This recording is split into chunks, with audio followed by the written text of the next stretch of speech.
నమస్కారం. మీరు చూస్తుంది ఐ డ్రీమ్. నేను మీ కీర్తి. నాతో పాటు ప్రముఖ ఆస్ట్రాలజర్ బ్రహ్మశ్రీ నానాజీ గారు ఉన్నారు. నమస్తే గురుగారు. శ్రీమాత్రే నమః. శ్రీమాత్రే నమః. గురుగారు, గోమతి చక్రాలు వాస్తు కోసం ఇంట్లో పెట్టుకుంటూ ఉంటారు గదా! అసలు ఎందుకు పెట్టుకుంటారు? ఏ ప్లేస్‌లో పెట్టుకోవాలి? పెట్టుకుంటే ఎలా పూజించాలి? యాహ్! ఇక్కడేంటంటే, మనం చాలామందికి ఇక్కడ చాలా సందేహాలు కలుగుతాయి. గోమతి చక్రాలు పెట్టుకుంటే మనకెందుకు మంచి జరగాలి? మన ఒక పద్ధతే రత్నం పెట్టుకుంటే కాదనిపిస్తది ఎందుకు నాకైతే. జరగాలి? ఆ! మన పద్ధతే అది. మన హ్మ్. పద్ధతి కాదని నార్త్ వాళ్ళు ఎక్కువ అది వాడతారు. That's what north I side mean. వాళ్ళు ఎక్కువ వాడతారు.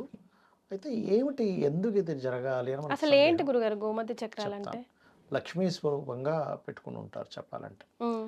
మనకి గృహంలో కానీ, ఇప్పుడు మనం అంటే ఒక ఎనర్జీ ఫార్మ్ అవ్వడం అనమాట. హుహు. గోమతి చక్రాలు ఒకటి, కొన్ని శాస్త్రాల్లో కొన్ని కొన్ని చెప్పారు పిరమిడ్స్ అని, హ్మ్. లేకపోతే కొంత మెటల్స్తో కొన్ని ఎనర్జీ చేయొచ్చు. హుహు. ఇప్పుడు మీరు కొంతమంది బంగారం పడదు, హుహు. వెండి పడదు కొంతమందికి, హ్మ్. ర్యాషెస్ వస్తున్నాయి తీసేస్తారు. అలర్జీస్ అది వస్తాయి. మెటలే కదా, మరి ఎందుకు హ్మ్. అంటే అది అంతే. కొంతమంది కొన్ని ఫుడ్స్ పడవు, హ్మ్. అందరికీ పడుతుంది. వంకాయ కూర ఒకటి పడదు, హ్మ్. ఇప్పుడు మొత్తం ఫంగస్ వచ్చి ఏదో ఒక రకంగా అయిపోతాడు, అవునండి. ఎలర్జీ వచ్చినట్టు అయిపోతాడు. హ్మ్. ఎందుకు అంటే మన బాడీ కూడా కొన్ని కొన్ని విషయాల్ని అది అపోజ్ చేస్తుంటుంది, కొన్ని కొన్ని విషయాల్ని బాగా స్వీకరించుకుంటుంది. హ్మ్. అట్లాగే మనకేంటంటే ఈ గోమతి చక్రాలకు సంబంధించినటువంటి విషయంలో హ్మ్. ఇవి లక్ష్మీ సంబంధించిన వాటిగా చెప్తారు. హుహు. అంటే మనం కష్టపడి సంపాదించుకోవడము ఇదంతా ఒక ఎత్తు అయితే, ఎనర్జైజ్ చేసేటువంటి కొన్ని కొన్ని వస్తువుల్లో గోమతి చక్రాలు కూడా ఒకటి. హ్మ్. అయితే ఇక్కడ ఏంటంటే కర్మ కర్మ పరంగా మనం ధనాన్ని సంపాదిస్తాం ఒక ఎత్తు. హ్మ్. ఆ ధనానికి అధిపతి ఎవరు అని చెప్పి చూసుకుంటే లక్ష్మీదేవి అని చెప్పి మన వాళ్ళు. అయితే ఇక్కడ ఏంటంటే ఇక్కడ 2 విషయాలండి. హ్మ్. శాస్త్రాల్లో మనకు చెప్పింది ఏంటంటే, నువ్వు పని చేసుకుంటూ ఆ పని వల్ల వచ్చే డబ్బుకి అధిష్టాన దేవత లక్ష్మి అని చెప్పి చెప్పారు. హ్మ్. అందుకని ఏ పని చేయకుండా కూర్చొని ఊరికే పూజలు చేసుకుంటూ కూర్చుంటే కాదు. హ్మ్. ఒకవైపు ఇది చేస్తూ అట్లా అనమాట. అంటే ఎలా అంటే, ఇప్పుడు చిన్న ఎగ్జాంపుల్ చెప్తా చూడండి. హ్మ్. మీ తల్లిగారు ఉన్నారు ఉదాహరణకి. గురుగారు. తల్లిగారికి అన్నీ చూసుకోవడం మీ బాధ్యత. అంటే ఆవిడకి అన్నం పెట్టడం అనుకోండి, ఆవిడ మంచి బట్టలు కొనివ్వడం, ఆవిడకి గౌరవం ఇవ్వడం అనుకోండి. ఇవన్నీ కాదండి, నేను ఓన్లీ కాళ్ళకి దండం పెడతాను, ఆవిడకి అన్నం పెట్టనంటే, హ్మ్. నాకు భక్తి ఉంది, నేను ఓన్లీ కాళ్ళకి దండం పెడతానంటే, ఎందుకురా ఏం చేసుకోవడం, నువ్వు నా కాళ్ళకి మరి దండం పెట్టి అన్నం పెట్టకుండా అంటాం కదా. హ్మ్. అట్లాగే ఇక్కడ ఏంటంటే ఈ గోమతి చక్రాలు, లక్ష్మీదేవి పూజలు ఇవన్నీ చేయాలి, నేను కాదనట్లే. కానీ మెయిన్ గోమతి చక్రాలు ఎందుకు పెట్టుకుంటారంటే లక్ష్మీ అనుగ్రహం కోసం పెట్టుకుంటారు. హ్మ్. ఒక ఎనర్జీని ఫార్మ్ చేయడం కోసమని. హ్మ్. మరి ఆ ఎనర్జీ నాకు సెట్ అవుతుందా లేదా? ఎలా అంటే తెలుస్తది కొన్ని గురుగారు? కొన్ని ఎలా ఉంటాయంటే, అవి మీరు రత్నాలైతే హ్మ్. మీ జన్మజాతకానికి కనెక్ట్ అవుతుందో లేదో చూసుకొని పెట్టుకోవాలి. హ్మ్. ఇవి అందరూ పెట్టుకోవచ్చు, దీనికేం ఓకే. తప్పేం లేదు. హ్మ్. ఇప్పుడు దేవతామూర్తులు ఉన్నాయి, హ్మ్. మీరు ధరించొచ్చు. ఇప్పుడు రత్నం ఎలా ధరిస్తామో హ్మ్. వేలికి, మనకి జాతకాన్ని బట్టి చూసుకొని మీరు దేవతామూర్తిని కూడా ఏదైతే మీకు బెస్టో అది ధరించొచ్చు. కానీ వేరే దేవతామూర్తి ధరించడం వల్ల ఇబ్బందేం లేదక్కడ. ఓకే. కానీ మంత్రం తీసుకునేటప్పుడు మాత్రం హ్మ్. మనకి ఒక్కొక్క మంత్రానికి, ఒక్కొక్క బీజాక్షరానికి కొన్ని వైబ్రేషన్స్ ఉంటాయి. హ్మ్. అవి గురుముఖత తీసుకునేటప్పుడు గురువే వచ్చి ఇచ్చినప్పుడు మీకేమి ఇబ్బంది ఉండదు. కానీ హ్మ్. మీకు మీరుగా ఏదైనా సెలెక్ట్ చేసుకునేటప్పుడు ఒక్కోసారి మీకు అది కనెక్ట్ అవ్వనప్పుడు చాలా ఎక్కువ కాలం చేయాల్సొస్తుంది. కానీ ఎప్పుడైనా గుర్తుపెట్టుకోండి, ఏదైనా ఒక మంత్రం మీరు పూర్వజన్మల్లో చేసినటువంటి ఫలితం మీకిప్పుడు వస్తుంది అంటే, హుహు. ఆ దేవత వచ్చి మీకు కల్లో కనపడి చెప్తది. హుహు. స్వప్నంలో వస్తుంది ఆ అంత దేవత. ప్యూర్ హార్ట్‌తో చేయగలగాలి గదా!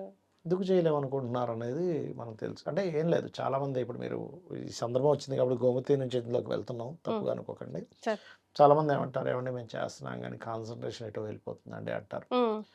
నేను ఒకటే క్వెషన్ వేస్తా. హ్మ్. మీరు అదేది 'రాజమౌళి'ది ఒక మూవీ వచ్చింది. 'NT Ramarao', junior NTR and Chiranjeevi కొడుకుది కలిసి వచ్చింది చూసారా ఒక మూవీ. అందులో పులిలా ముందుకొస్తది. హ్మ్. నిజంగా ఎవరికైనా పులి ముందుకిలా వచ్చినప్పుడు వాడికి వేరే వైపు వెళ్తుందండి కాన్సంట్రేషను? హుహు. ఎందుకెళ్ళదు?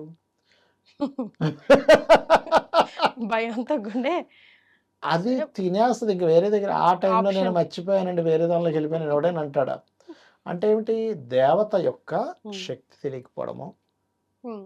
దేవత యొక్క ఎనర్జీ మీకు తెలియకపోవడమో, హ్మ్. దాని వాల్యూ తెలియకపోవడం వల్ల. ఇప్పుడు పిల్లోడున్నాడు, హ్మ్. ఓ బంగారం బిస్కెట్ ఇచ్చావు, రోడ్డు మీదకి వదిలావు, వాడు ఆడుకుంటూ పడేస్తాడు ఆడు. కారు బొమ్మ ఉంటే కారు బొమ్మ పట్టుకొని ఇంటికి వస్తాడు. అంటే ఏంటి, ఆ పిల్లవాడికి ఆ గోల్డ్ వాల్యూ తెలియదు, తెలీదు. అందుకని దాన్ని పక్కన పడేస్తున్నాడు. అలాగే మనకి దేవత యొక్క విలువ తెలిసినప్పుడు, దేవత మీద భక్తి ఉన్నప్పుడు మన కాన్సన్ట్రేషన్ పోనే పోదు, అస్సలు పోదు. ఎందుకు పోతుంది చెప్పండి? మనకి విలువ తెలియకపోవడం వల్ల, భక్తి లేకపోవడం వల్ల పక్కకు పోతుంది. అయితే కొన్నిసార్లు సమస్యలు ఉన్నప్పుడు మనిషి రకరకాల ఆలోచనల వల్ల పక్కకు పోతుంది, నేను కాదనట్లే. కాకపోతే ఎన్ని సమస్యలు ఉన్నా సరే ఆ సమస్య నుంచి బయటపడేసేది అమ్మవారే అని నమ్మాలి. అయితే ఇక్కడ ఈ గోమతి చక్రాలు పెట్టి పూజించడం, గోమతి చక్రాలను పెట్టి లక్ష్మీదేవికి పూజ చేసి మళ్ళీ అవి తీసుకెళ్ళి బీరువాలో పెట్టడం, ఇవన్నీ కూడా అది పని చేస్తుంది, చేయదు అట్లా. కానీ మీరు ప్రాక్టికల్గా కూడా ఎంతవరకు మీరు చేస్తున్నారు? ఇప్పుడు మార్వడీస్ ఎందుకు అంత అద్భుతంగా సంపాదిస్తారు అంటే, వాడు కస్టమర్ని లక్ష్మీదేవిగా చూస్తాడు. ఆ కస్టమరే లక్ష్మీదేవి. నువ్వు పూజ చేసే లక్ష్మి, కానీ ఆమె ఈ రూపంలో వచ్చిందని ఫీల్ అవుతాడు. ఫీల్ అయినప్పుడు ఆటోమేటిక్గా బాగుంటుంది. ఒక హస్బెండ్ తన వైఫ్ని లక్ష్మిగా భావించినప్పుడు అది వేరే ఉంటుంది. అందుకని ఏదో వచ్చింది, ఏం కట్నం తెలియదు, ఏదో ఎప్పుడు అట్లా ఉంటుంది ఇట్లా ఉంటుంది, నువ్వు అన్నీ అట్లా చేసుకుంటూ వెళ్తే ప్రతి ఇంటికి శ్రీమూర్తి లక్ష్మి గుర్తుపెట్టుకోండి.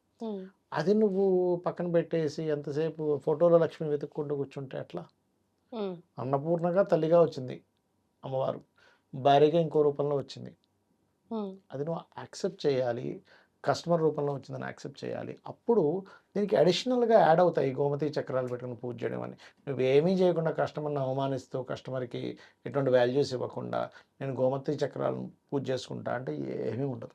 ఎలా అంటే ఇందాక నేను చెప్పినట్టుగా అమ్మకి దండం పెట్టుకుంటాను, అన్నం పెట్టను అన్నట్టు ఉంటుంది. సో బేసిక్ చేస్తూ ఇవన్నీ చేస్తే అప్పుడు ప్రయోజనం ఉంటుంది. నువ్వు దానికి ఆధారం ఏంటని తెలుసుకుంటున్నావు అంతే. ఇప్పుడు ఇది అమ్మ అని తెలుసుకుంటున్నావు, తెలుసుకున్నప్పుడు ఒకటి దండం పెడితే సరిపోతుందిగా. అమ్మ ఏం చెప్పిందో అది చేయాలి కదా. అట్లా అమ్మ ఏం చెప్పింది, నువ్వు బాగా చదువుకోరా, మనతో బాగుంటారా అని చెప్పింది. మనం అది చేయకుండా ఎంతసేపు అమ్మకి దండం పెట్టుకుంటూ కూర్చుంటే అట్లా నువ్వు చేసేవన్నీ పిచ్చి పనులు చేసుకుంటూ. సో గురుగారు, ఇప్పుడు గోమతి చక్రాలు పెట్టుకున్నప్పుడు ఇట్లా బేసిక్ నీ ధర్మం నువ్వు పాటించి అప్పుడు నువ్వు దానికి పూజ చేస్తే డబల్ ఫలితం వస్తుంది, రాకుండా అయితే ఉండదు అంట. ధర్మాధ్యక్ష, ధనాధ్యక్ష, ధనధాన్య వివర్ధిని అనే నామం ఉంటుంది లలిత సహస్రనామం. అంటే ధర్మానికి అధ్యక్షురాలు. ధర్మం అంటే అందరూ ఏదో పెద్ద ఏదో అనుకుంటారు, ఏం కాదు. మనం ఒక వీడియో చేస్తున్నాం, ఈ వీడియోకి ఉండే ధర్మం ఏమిటి, ఈ వీడియో ద్వారా ఎవరికేమి మంచిది వెళ్ళాలి. ఇప్పుడు ఈ కెమెరామ్యాన్ ఉన్నారు, లైట్స్ అన్నీ కరెక్ట్గా, అన్నీ కెమెరా కరెక్ట్, ఇది ఈయన ధర్మం. అంతేగాని ఇష్టం వచ్చిన ఏదో పెట్టేసి ఏదో శాలరీ ఇస్తున్నారు లైట్ రిమోళ్ళు, మనకేం పోయింది ఎట్లుంటే అట్లయింది అనుకోకూడదు. ఆయన అసలు లేట్లు కానీ చెప్తున్నా నేను ఈ సంగతి. అట్లా ఏంటంటే మన ధర్మం అంటే ఏంటంటే మనం చేసే పని ధర్మబద్ధంగా పర్ఫెక్ట్గా చేయడమే ధర్మం. అందులో ధర్మం ఉండాలి. అది అప్పుడు ధర్మాధ్యక్ష, ధనాధ్యక్ష, ధనధాన్య విభర్ధిని. ధర్మానికి అధ్యక్షురాలు ఆవిడే, ధనానికి అధ్యక్షురాలు ఆవిడే, ధనాన్ని అన్నింటినీ ఇచ్చేది ఆవిడే అర్థం అనమాట. లలిత సహస్రనామాల్లో ఉంటుంది. మనం పూజ చేసుకునేటప్పుడు గోమతి చక్రాలకు సంబంధించి ఏదైనా పర్టికులర్ మంత్రం ఏదైనా ఉంటుందా గురుగారు? లక్ష్మీ అష్టోత్తరం చేసుకొని చేయొచ్చు, లేదంటే లలిత సహస్రనామాల్లో ఓం సంపత్కరీ సమారూఢ సింధుర వ్రజ సేవితాయ నమః అనుకొని చేసుకోవచ్చు. గోమతి చక్రాలు తెల్లగా ఉంటాయి, అవునా? తెల్లటి ఇది దేనికి సంకేతం అంటే లక్ష్మీ సంకేతంగా చెప్తూ ఉంటారు తెల్లటి దీన్ని. అలాగే స్వచ్ఛమైనటువంటి విషయం గోమతి చక్రాలతో ఎందుకు చేయాలంటే, నువ్వు ఆ స్వచ్ఛమైనటువంటి విషయాన్ని నువ్వు అర్థం చేసుకుంటాను, నీలో స్వచ్ఛత ఉండాలి. ప్రపంచంలో అందరూ ఏంటంటే అంతా కల్తీ అయిపోయింది, అందరూ దొంగలు అయిపోయారు అనుకుంటారు, కానీ స్వచ్ఛత కోసం ప్రతి ఒక్కరు వెతుకుతూనే ఉంటారుగా.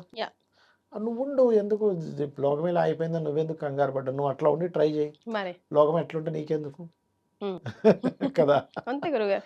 ఇప్పుడు దేవుడి గదిలో పెట్టాలా లేదంటే మనము? ఏం లేదమ్మా, వాటిని ఏం చేస్తారంటే దేవుడి గదిలో పెట్టి పూజిస్తారు, తీసుకెళ్ళి మళ్ళీ బీరువాలో పెట్టుకుంటారు. ఎన్ని రోజులకు మార్చాలి గురుగారు? అంటే జీవితాంతం చేసుకోవచ్చు, తప్పేం కాదు అది. ఓకే.